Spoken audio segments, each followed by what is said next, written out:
ഇന്ന് തന്നെ ഡൗൺലോഡ് ചെയ്യൂ. കാണൂ നിങ്ങളുടെ ഫേവറേറ്റ് ഷോസ്. ഞാൻ വിളിക്കാൻ പറഞ്ഞത് വേറൊന്നും കൊണ്ടല്ല മാഡം. വിഷ്ണുവിന് എന്തൊക്കെയോ അസ്വസ്ഥതകളും കുഴപ്പങ്ങളും ഉണ്ട്. നടു റോഡിൽ കാഴ്ച മങ്ങി തല കറങ്ങി എന്റെ വണ്ടിയുടെ മുന്നിലേക്ക് വിഷ്ണു വന്ന് വീഴുമായിരുന്നു. മുതലും പലിശ ചേർത്തേ 60,000 രൂപയുണ്ട്. അതൊക്കെ ശരി തന്നെ. പക്ഷേ ഞാൻ കാശ് വാങ്ങിയത് നിന്റെ കയ്യിൽ നിന്നല്ലോ, സത്യഭാമയുടെ കയ്യിൽ നിന്നല്ലേ. അവളോട് വരാൻ പറ. പഴയ ചെറിയൊരു കണക്ക് ഞങ്ങൾ തമ്മിൽ പറഞ്ഞു തീർക്കാനുണ്ട്. അത് തീർത്തിട്ടേ ബാക്കി കാശ് തന്നാ പോരെ? അത് നിങ്ങൾ തമ്മിലുള്ള പഴയ കണക്കല്ലേക്കാ. ആ കണക്കിന്റെ കൂടെ ഈ കണക്ക് കൂട്ടണ്ട. ആദ്യം ഇതൊന്ന് തീർക്ക്. അത് നിങ്ങൾ സൗകര്യം പോലെ പറഞ്ഞു തീർത്താ മതി. അത് നടക്കില്ലല്ലോ മോനെ. അയ്യോ അതിക്കാ, എന്നെ ചതിക്കല്ലേ. പണം കൊണ്ടുപോയി സത്യമയുടെ കയ്യിൽ ഏൽപ്പിച്ചില്ലെങ്കിൽ അത് എന്റെ പണിയെ ബാധിക്കൂക്ക. അതുകൊണ്ട് സഹായിക്കണം. കേട്ടില്ലടാ, ഇവനെ ഞാൻ സഹായിക്കണം പോലും. ചായ കുടിക്കാൻ ഒരു 100 രൂപ കാശ് കൊടുത്ത് സഹായിച്ചാ മതിയോ?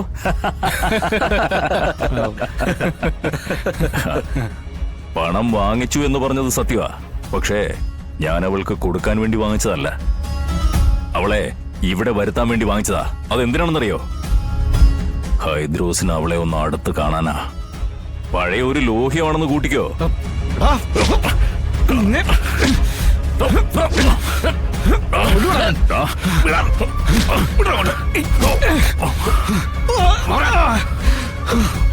അടിച്ചു പദം പെടുത്തറായി നായിന്റെ മോനെ.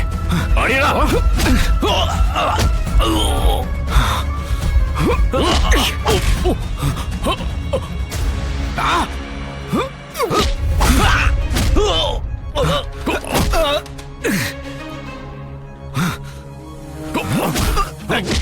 ഇവൻ നടന്നു പോകാൻ പാടില്ല. അടിച്ച് കാലൊടിക്കടാ.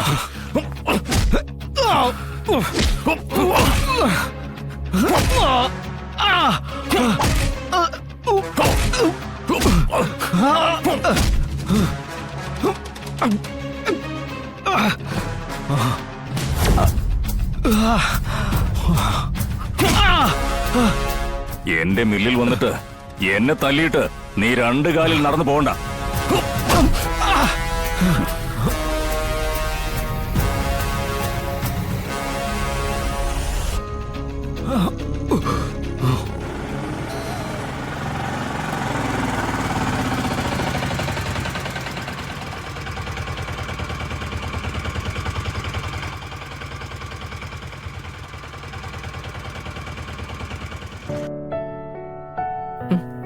വാതർക്ക്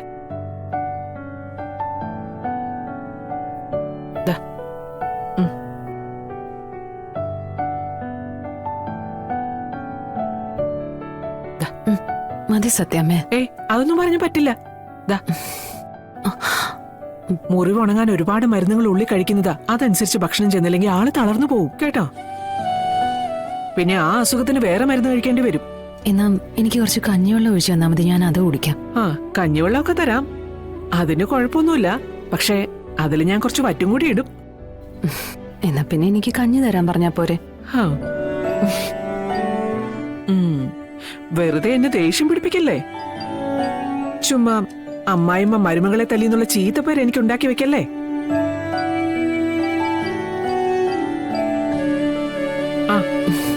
എനിക്ക് മതി സത്യാമ്മേ.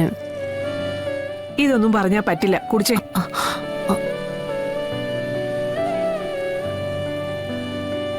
എന്താ അമ്മയും മോളും തമ്മിലൊരു തർക്കം? എന്റെ ശാരദമ്മ ഭക്ഷണം കഴിക്കുന്നില്ല. ഈ പ്രായത്തില് കാലെ പിടിച്ചു കിടത്തി സ്പൂൺ കൊണ്ട് വായിലൊഴിച്ചു കൊടുക്കാൻ പറ്റുമോ ശാരദാമ്മേ? ഒട്ടും കഴിച്ചില്ലെങ്കി നമ്മള് 2 അമ്മമാർക്കും കൂടി ആ ഒരു ശ്രമം നടത്തി നോക്കാന്നേ. അത് ശരി. അപ്പൊ 2 അമ്മമാരും കൂടി 2ഉം കൽപ്പിച്ച് ഇറങ്ങിയിരിക്കുന്നല്ലേ? അല്ലാതെ പിന്നെ ഞാൻ എന്ത് ചെയ്യും? വാ കാണിച്ചേ. അസുഖക്കാര് വാശി പിടിച്ചാ കൂട്ടിരിക്കുന്നവർക്ക് ഇതൊക്കെയല്ലേ ചെയ്യാൻ പറ്റൂ. ഇപ്പൊ എങ്ങനെയുണ്ട് മോളെ? വേദന കുറവുണ്ടോ? വേദനയൊക്കെ ഉണ്ടമ്മേ, എന്നാലും ഇപ്പൊ സഹിക്കാവുന്നതേ ഉള്ളൂ. ശാരദാമ്മേ, പേടിക്കുന്നത് പോലെ ഒന്നുമില്ല. നമ്മുടെ ഈ മോൾക്ക് ഒരാപത്തും വരത്തില്ല. അതിനു മാത്രം നേർച്ചകൾ ഞാൻ നേർന്നിട്ടുണ്ട്.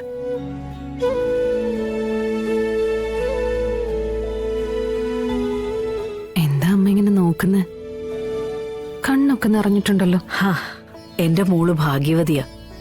രണ്ടമ്മമാരാ എന്തു വേണോന്ന് ചോദിച്ചടുത്ത് നിൽക്കുന്നത്. ഹ്, ഭാഗ്യം ചെയ്ത മക്കൾക്കാണ് ഇങ്ങനെയുള്ള നല്ല നിമിഷങ്ങൾ വന്നു ചേരുന്നത്. നമ്മൾ അനുഭവിച്ചതൊന്നും നമ്മുടെ മക്കൾക്ക് വരരുതെന്ന് ആഗ്രഹിക്കാറുണ്ടല്ലോ. അതുപോലെ നമ്മൾ ചെയ്യുന്ന നന്മ, അതിന്റെ നല്ല ഫലം അനുഭവിക്കാനുള്ള യോഗവും നമ്മുടെ മക്കൾക്ക് തന്നെയാ.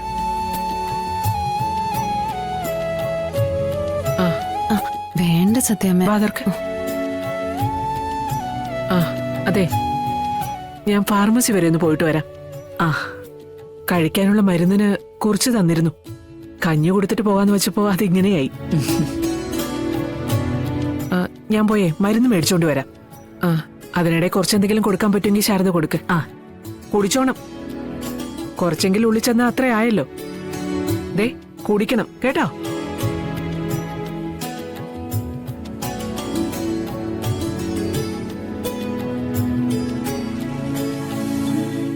വേണ്ടമ്മേ. സത്യാമ്മയുടെ സ്നേഹം കാണുമ്പോ എനിക്ക് അതിശയം തോന്നുവാ. ചിലപ്പോഴേ ഈ വെടിയേറ്റതേ രണ്ടമ്മമാരുടെ സ്നേഹവും എനിക്ക് ഒരുമിച്ച് കിട്ടാൻ വേണ്ടിയായിരുന്നു എന്ന് തോന്നുന്നു.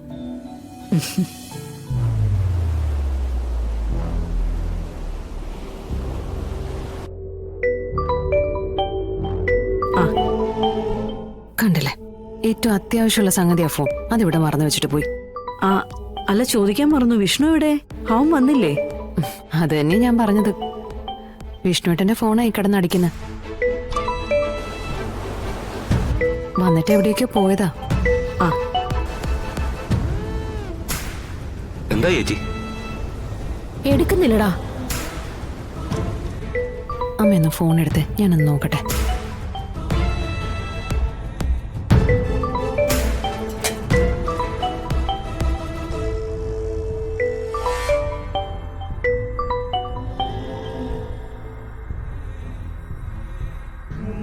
ആ, നല്ല ആളാ. ഹോസ്പിറ്റലിൽ എത്തിക്കഴിയുമ്പോ നിന്നോട് വിളിക്കണമെന്ന് ഞാൻ പറഞ്ഞിരുന്നല്ലേ? വിഷ്ണുവേട്ടനല്ല, ഞാനാ രേഷ്മ, ശാലിനി. അയ്യോ, മാഡം ആയിരുന്നോ?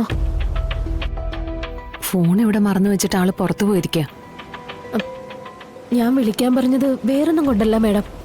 വിഷ്ണുവിന് എന്തൊക്കെയോ അസ്വസ്ഥതകളും കുഴപ്പങ്ങളും ഉണ്ട്. നടു റോഡിൽ കാഴ്ച മങ്ങി തല കറങ്ങി എന്റെ വണ്ടിയുടെ മുന്നിലേക്ക് വിഷ്ണു വന്ന് വീഴുമായിരുന്നു. കുറച്ച് കഴിഞ്ഞ ആൾ ഉഷാറായെങ്കിലും ഹോസ്പിറ്റലിൽ കാണിക്കണമെന്ന് നിർബന്ധപൂർവ്വം പറഞ്ഞാ ഞാൻ വിട്ടത്. ഹോസ്പിറ്റലിലേക്ക് പോയോന്നറിയാനാ ഞാൻ വിളിച്ചത്.